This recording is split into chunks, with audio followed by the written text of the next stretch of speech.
Bonjour à tous et bienvenue sur OLFM, la radio de l'orchestre des lycées français du monde. Je suis Marceau, élève de seconde au lycée français Jean Monnet de Bruxelles, accompagnée de Sophie, élève de première. Nous sommes jeunes reporters internationaux ici donc à Bruxelles et allons aujourd'hui interviewer Madame Laure Mouden, proviseure au lycée français Jean Monnet. Adriana Tanous, chef de l'orchestre des lycées de l'OLFM, excusez-moi. David Miranda, vous êtes chef de chœur à l'OLFM. Et enfin, Elina Garcia, tutrice cuivre de l'OLFM. Donc maintenant, on va procéder à quelques questions. Donc tout d'abord, Adriana Tanous, qui est le chef de l'OLFM, depuis ses débuts, donc depuis 10 ans. Si vous voulez bien, revenons en quelques mots aux origines du projet. Donc personnellement, moi, je l'ai connu l'an dernier avec des amis qui sont partis à Vienne. Et pouvez-vous nous raconter comment est-il né ? Comment est né le projet ? Et l'idée, c'était de rassembler des jeunes musiciens du monde, parce que déjà, au lycée français de Madrid, on avait un orchestre où on rassemblait, on faisait plein de rencontres avec des jeunes un peu de partout, des écoles européennes sur Madrid. Et du coup, à un moment donné, je me suis dit, non mais attends, j'ai le plus beau réseau du monde et à portée de main. C'est mon réseau, c'est l'AEFE, l'agence. Et il faut créer un orchestre avec deux liens pour tous ces jeunes dans le monde, la musique et le français, et qu'il fallait absolument créer ces liens de bonté et puis surtout d'amour à travers le français et la musique. Et quel bilan pouvez-vous faire sur ces 10 années sur ce grand événement musical ? Waouh, j'ai du temps ou pas ? Le bilan, en fait, il est simple à dire, en fait. Oui, il y a deux mots. C'est un projet extraordinaire, dans tous les sens du terme. Et extraordinaire parce qu'on vit des choses trop, trop fortes pendant les moments de rencontre avec tous ces jeunes qui viennent de plein de pays, plein de villages différents dans les 5 continents, cette fois-ci. Et c'est un moment très, très fort de communion, en fait. C'est un moment très fort d'échange, de partage. On est évidemment dans le défi musical, on est évidemment dans la pédagogie de ce que c'est l'écoute de l'autre, l'écoute du groupe, la performance instrumentale ou vocale. Mais on passe beaucoup de temps dans l'harmonie, d'écouter la différence de quelqu'un qui vient d'un autre pays, de partager tout ça. C'est hyper émouvant. C'est très, très émouvant. Merci beaucoup. Et finalement, avez-vous un message à faire passer à nos auditeurs et tous les élèves qui font de la musique en général du réseau ? Un message à faire passer aux musiciens dans la vie, enfin dans le monde. Et faire de la musique, il y a plusieurs manières de le faire de la musique. Et il y a ceux qui font de la musique rien que pour le plaisir de la découverte et pour rester un amateur. Il y a aussi ceux qui veulent en faire un métier. Et quoi que ce soit le cas, que tu sois amateur, que tu aies envie de devenir un professionnel, que tu travailles dans la constance, que tu sois tout le temps dans la persévérance, que construire la musique, c'est pas quelque chose de facile, c'est évidemment. Il faut passer beaucoup d'heures. Et aujourd'hui, j'ai l'impression que plus de temps vous passez quand même peut-être à regarder des reels sur Instagram et de voir des trucs sur les réseaux, moins on peut imaginer à quel point l'effort et la constance sont incroyables. Là, on l'a vu cette semaine. Ils sont passés 8 heures par jour à faire quelque chose d'extraordinaire, et de compliqué, de difficile. Et ce n'est pas un produit éphémère. C'est ça qui est important. Plus on est constant, moins c'est éphémère ce que tu construis dans la vie. Tu construis des racines intellectuelles, tu construis des racines émotionnelles, tu construis un réseau des neurones hyper, riches, hyper riches. Et donc, musiciens, jeunes amateurs ou professionnels, continuez, persévérez, construisez quelque chose de beau à l'écoute de l'autre. Et si vous nous écoutez, parce que vous êtes jeunes lycéens, collégiens ou lycéens dans la planète, et dans un lycée français du monde, rejoignez le projet. Et enregistrez-vous, envoyez une vidéo et tentez le sort. Même si peut-être cette année vous n'avez pas été sélectionné, il faut persévérer parce qu'en plus, chaque année que l'on voit les vidéos, Elena, tu peux le constater, à chaque fois qu'on voit des gamins qui se enregistrent, à chaque fois on voit l'évolution. Donc persévérer et participer à OEL-FM, c'est un projet unique dans tous les sens du terme, au niveau musical, au niveau humain. Nous allons donc passer maintenant à Madame Mouden, proviseure du lycée français Jean Monnet de Bruxelles. Alors Madame Mouden, pouvez-vous nous raconter comment vous avez vécu l'organisation de l'OEL-FM en tant que chef d'établissement et quel impact un tel événement peut avoir sur le lycée ? Alors, peut-être d'abord partir de la genèse de pourquoi le lycée français Jean Monnet a candidaté et a voulu quelque part rentrer dans cette grande aventure que décrivait tout à l'heure Adriana.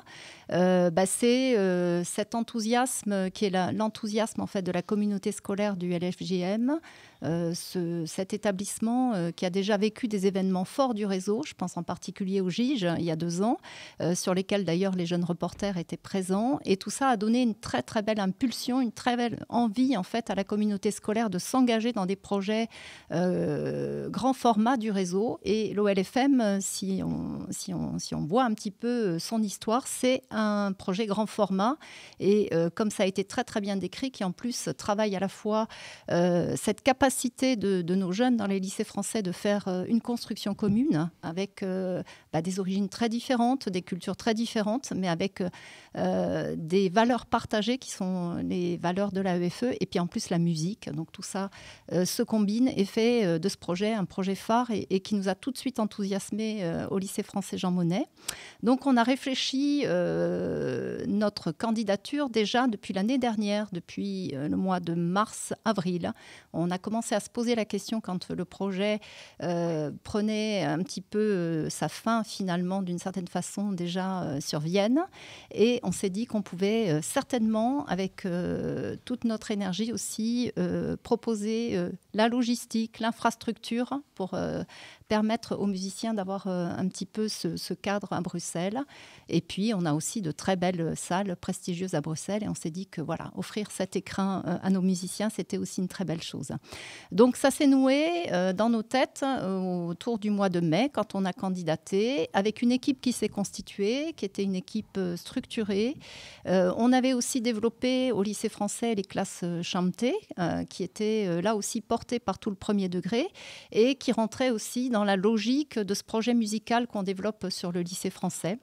Et donc, il nous fallait des lieux pour les répétitions.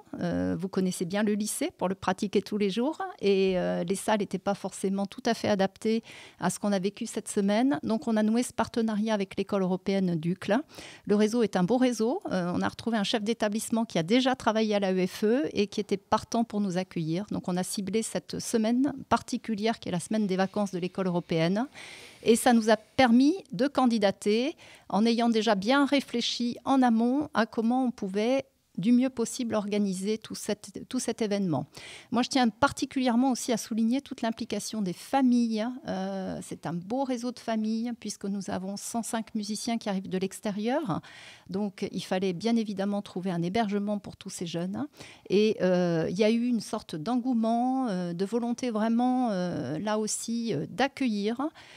C'est assez fabuleux. Quand on parle avec les jeunes sur cette semaine, on voit un petit peu tout ce que les familles ont offert. Donc, un grand merci à ces familles aussi qui ont ouvert leur maison, qui ont accueilli 1, 2, 3 musiciens parfois, avec beaucoup d'enthousiasme, avec cette envie de partage aussi dans leur famille, leur montrer un petit peu ce qu'était Bruxelles. Et au-delà de ça, parce que c'est vrai que le temps a été surtout consacré aux répétitions, leur faire vivre une vie en famille dans un lycée du réseau français. Donc voilà, donc ce projet projet, il nous a beaucoup mobilisés, mais avec tellement d'envie, tellement de plaisir, une énergie qui a été partagée par toute l'équipe du LFJM, à la fois la communication, les secrétariats, la partie musicale avec les classes chantées, Michael Allègre qui s'occupe de ces classes chantées avec notre partenaire Promosar.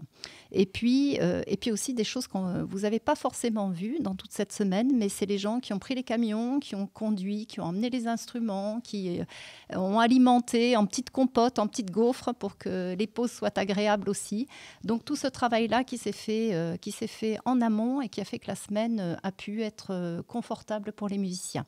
Voilà, donc on est ravis, mais alors vraiment ravis d'avoir partagé ces moments-là avec l'orchestre. Ça n'est pas terminé parce qu'on a les 2 concerts qui s'annoncent et qui vont être merveilleux.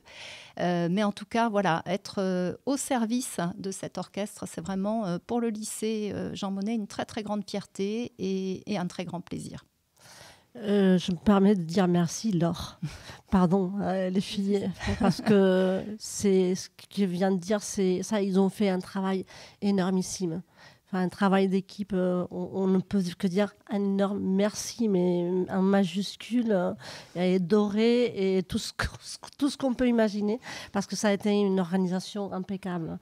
Laure, merci vraiment de tout mon cœur, au nom de tous ces jeunes, et puis au nom du projet, quoi, parce que ça a été juste incroyable. Voilà, on a pris beaucoup de plaisir. Moi, à titre personnel, déjà assisté à de grands moments de répétition, des partiels, des tutti, et c'est des grands moments de musique et beaucoup d'émotions.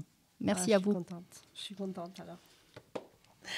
Alors, j'aurais une dernière question pour Madame la Proviseure. Est-ce que vous savez combien de pays étaient représentés aujourd'hui ? Alors ça, c'est la colle. Je crois que nous avions 52 pays, si je ne me trompe pas. En tout cas, 52 établissements. Voilà, c'est plutôt ça. Et les pays, je crois que vous allez me coller là. Je ne sais plus le nombre de pays, mais 52 établissements, ça c'est sûr.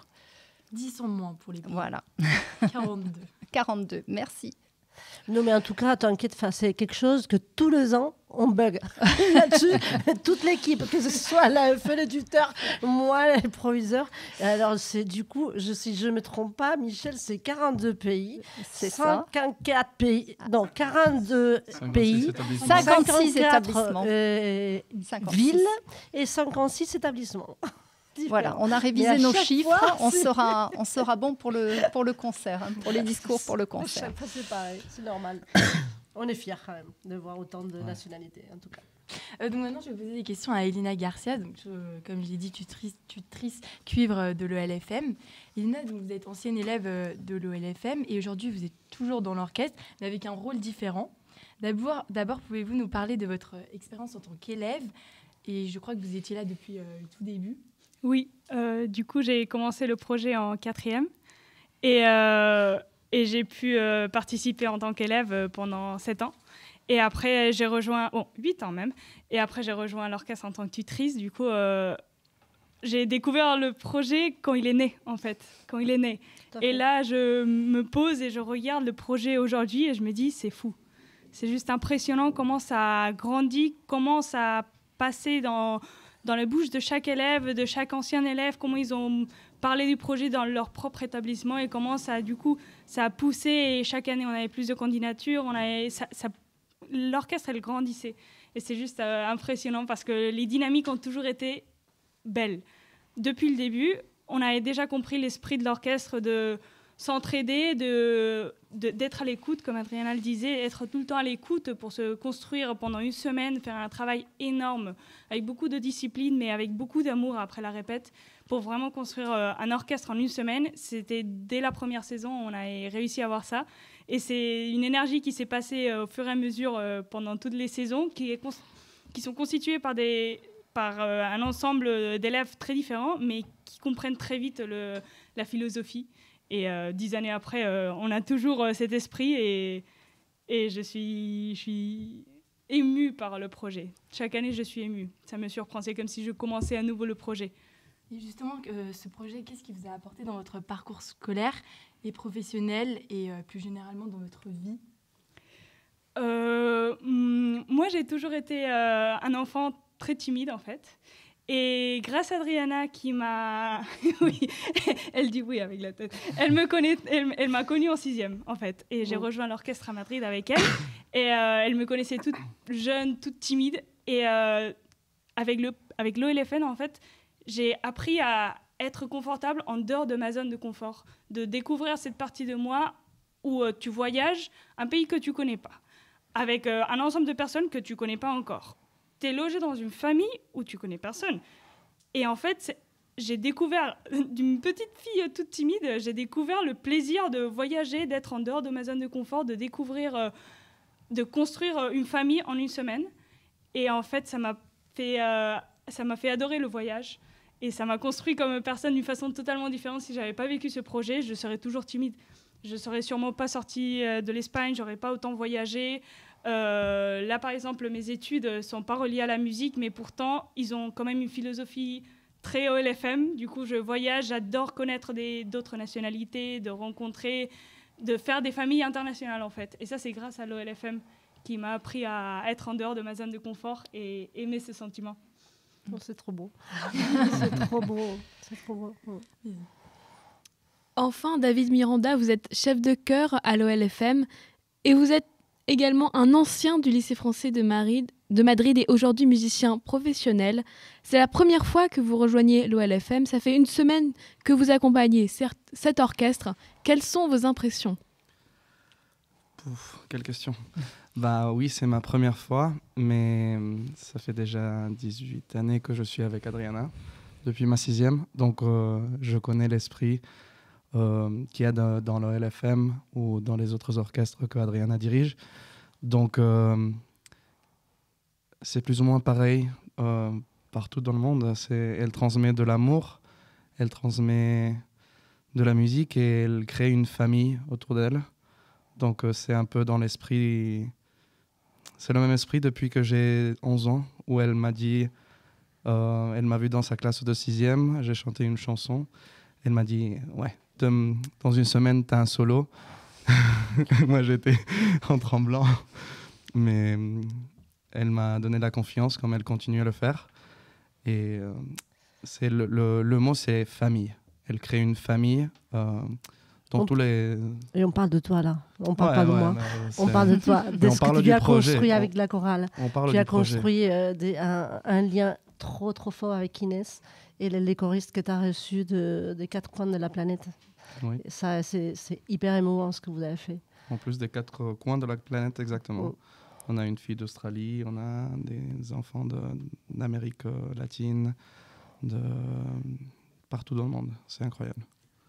Donc ouais, c'est construire une famille, à la chorale, à l'orchestre et après tous ensemble dans notre outil. Et on transmet ça, amour. Et voilà. C'est un mot qui revient beaucoup chez nous. et c'est pas qu'on est ringard, c'est vraiment on y croit. Oui. On y croit à une pédagogie. Parce que quand on dit amour, vous pouvez penser peut-être qu'on est un peu soft and gentle et pas exigeant. Non, justement, on est tout le temps dans la répétition, dans l'exigence. Mais si tu le fais avec plein d'amour, c'est vrai que tu réussis le résultat que tu veux, en fait. Non ? Oui, enfin, moi, c'est ce que j'ai observé. Je l'ai vu, ça transparaît. C'est-à-dire que y a cette capacité de vous tous, à la fois Adriana mais les tuteurs aussi, d'aller chercher les élèves, même s'il y a une petite fausse note, même s'il y a une petite difficulté, il y a toujours une reprise qui se fait dans l'amour et qui fait que le jeune n'est pas découragé, qu'il a envie d'aller plus loin, qu'il a envie de se dépasser aussi pour que sa partition joue dans l'orchestre. Et ça, vous savez très très bien le faire. Ça s'appelle la pédagogie, mesdames et messieurs. Exactement. On est fiers de ça, justement. Parce qu'on a vécu, nous, en tant que musiciens, oui. Toi à Berkeley, et toi au conservatoire, moi aussi en tant qu'élève au conservatoire, j'ai vécu aussi des professeurs hyper durs, sérieux, oui. Sévères, voire castrateurs, pardon pour le mot, mais ça existe. Et nous, on a choisi à notre chemin. le chemin de oui, tu peux modifier, on a faussé une note, on peut l'améliorer, mais c'est à partir de la bienveillance et ça nous paraît essentiel qu'il y ait pédagogie et amour soient associés pour avoir un bon résultat. Et ce que l'on voit se construire aussi, c'est la participation. Ça, c'est quelque chose de très, très marquant. C'est-à-dire qu'effectivement, il y a association de l'élève et finalement, on lui demande son avis. Qu'est-ce que tu en penses? Comment est-ce que tu verrais ça? Et ça, c'est magnifique. C'est-à-dire que c'est quand même quelque chose d'assez rare dans un orchestre de jeunes comme ça, où c'est plutôt assez descendant. Et là, c'est participatif et c'est ça qui est beau. Oui, tu as vu tout à l'heure avec le petit Emmanuel. C'est ça. Et en plus, l'écoute des autres s'active d'une manière impressionnante. Oui. Quand il y a un élève qui est vraiment dans l'analyse et dans l'argumentation pour améliorer quelque chose, c'est fou. Ils nous écoutent, ils écoutent les jeunes mieux que nous, mais c'est magique ce moment. Et on l'aime beaucoup, en fait. C'est ce que vous avez fait aussi auprès de la chorale et toi aussi. Tu l'as fait avec tes cuivres. Ils ont écrit des post-it. Oui. Non? Oui, voilà, puisque c'est ma 2e année en tant que tutrice, je veux aussi du retour en fait. Et du coup, je leur ai redemandé de me donner des points positifs et négatifs des partiels qu'on a fait ensemble. Et en fait, ils se sont posés et se sont mis à réfléchir sur qu'est-ce que j'ai appris, qu'est-ce que j'ai bien aimé dans la dynamique des partiels, qu'est-ce que j'aurais bien voulu faire, qu'est-ce qui m'a fait plaisir. Et ils ont mis plein de petits commentaires qui m'ont fait très plaisir, comme en fait, des fois, on ne s'arrête pas tous ensemble, du coup, on devrait s'améliorer ça. Et des fois, on doit s'écouter plus entre nous. Et du coup, c'est des choses qu'on leur a dit peut-être une fois, mais en fait, ils l'ont très bien marqué dans leur apprentissage. Et c'est des apprentissages qu'ils prennent pour toujours. Ce n'est pas juste à l'orchestre on écoute, c'est vraiment... on est en cours, on écoute. C'est de la confiance entre nous. On se dit tout. C'est pas juste nous, on connaît tout et eux, ils doivent faire ce que nous on dit. C'est eux, ils reconnaissent ses erreurs, ils viennent nous parler, ils nous disent en fait ici j'arrive pas, comment est-ce que je peux m'améliorer? Et ça, à un très jeune âge, c'est impressionnant en fait, d'être capable d'être réflexif et de se rendre compte où est-ce qu'on a des difficultés, où est-ce qu'on peut demander de l'aide. Oui. Oui. Moi, à chaque fois, je dis qu'un orchestre, c'est le plus bel exemple de société. Parce que dans un orchestre, il y a des disciplines extrêmement différentes. Enfin, il y a celui qui joue le triangle, le tambour, et qui a 14 000 mesures d'attente, il attend. Et le violoniste qui va jouer 10 000 notes par seconde, enfin, ça dépend des morceaux, évidemment, j'exagère à chaque fois. Et donc, il y a plein de métiers différents dans un orchestre. Mais comme je leur dis, on leur dit, nous tous, on est actif, même si on a des moments de silence, mais on est dans l'écoute de l'autre, on est actif. Et ça, c'est vraiment le plus bel exemple de société pour moi. C'est-à-dire, on est complémentaires, mon rôle n'est pas plus important que le tien, et on est tous unis par un même projet, et il faut que le résultat soit super, même si ton métier est vraiment très différent du mien. Enfin, c'est ce qu'on a fait ici cette semaine, la direction de l'AFE, les GRI, les agents, les tuteurs. Enfin, on est tous vraiment en notion d'équipe pour l'aboutissement d'un truc. Et c'est magique, quoi. C'est trop beau. C'est tout à fait vrai. Merci. On vous remercie donc Adriana, Madame Mouden, David et Elana pour cette interview exclusive. On est très excités d'assister à la première du concert, donc demain 7 avril au Conservatoire Royal de Bruxelles. Et on vous souhaite une excellente soirée. N'hésitez pas à aller jeter un coup d'œil au podcast sur la page web du lycée. Merci beaucoup. Merci à vous. Au revoir.